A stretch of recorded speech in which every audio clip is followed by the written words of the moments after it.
Cobra దాదాపు 188 సంవత్సరాల పాటు కింగ్ కోబ్రాని ఒకటే స్పీషీస్ అనుకునేవాళ్ళు. ఓఫియోఫాగస్ హ్యానా అని పేరు పెట్టేవాళ్ళు అనమాట. ఓఫియోఫాగస్ అంటే గ్రీక్లో స్నేక్ ఈటర్ అని అర్థం. అది ఇతర స్నేక్స్ తింటుంది, చిన్న చిన్న స్నేక్స్ని తింటుంది, అంతేకాదు కోబ్రాస్ని కూడా తింటుంది. అంటే క్యానిబల్ అనమాట ఇది.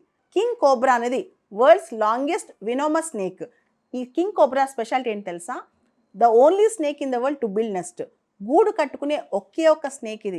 వాటి గుడ్లను కాపాడుకోవడానికి డ్రై లీవ్స్ అని తెచ్చి గూడు కట్టుకుంటుంది అనమాట. సో ఈ కింగ్ కోబ్రా మీద దాదాపు 20 సంవత్సరాల నుంచి రీసెర్చ్ జరుగుతుంది. దీనిలో వినోమ్ అంటే ఏదైతే విషం ఉంటుందో దానికి సంబంధించి, దాని బిహేవియరల్ చేంజెస్ గురించి, దాని హ్యాబిటాట్ సంబంధించి, దాని కలర్స్ సంబంధించి రకరకాల, అంటే కింగ్ కోబ్రా ఒకటి కాదు, దీనిలో 4 స్పీషీస్ ఉన్నాయని చెప్పి బాగా రీసెర్చ్ చేసిన తర్వాత కనిపెట్టారనమాట. కింగ్ కోబ్రాని 4 స్పీషీస్గా 4 వేరియంట్స్గా గుర్తించబోతున్నారు. ఇదే లేటెస్ట్ స్టడీ అనమాట కింగ్ కోబ్రా. ఇది 2025లో వచ్చింది. ఈ రీసెర్చ్ కింగ్ కోబ్రా పైన ఏదైతే రీసెర్చ్ చేశారో దాన్ని లీడ్ చేసిన ఆయన wild life biologist P Gauri Shankar గారు. ఆ తర్వాత యూకే, స్వీడన్, మలేషియా, భారతదేశం రకరకాల దేశాల నుంచి చాలామంది ఈ రీసెర్చ్కి సపోర్ట్ చేశారనమాట.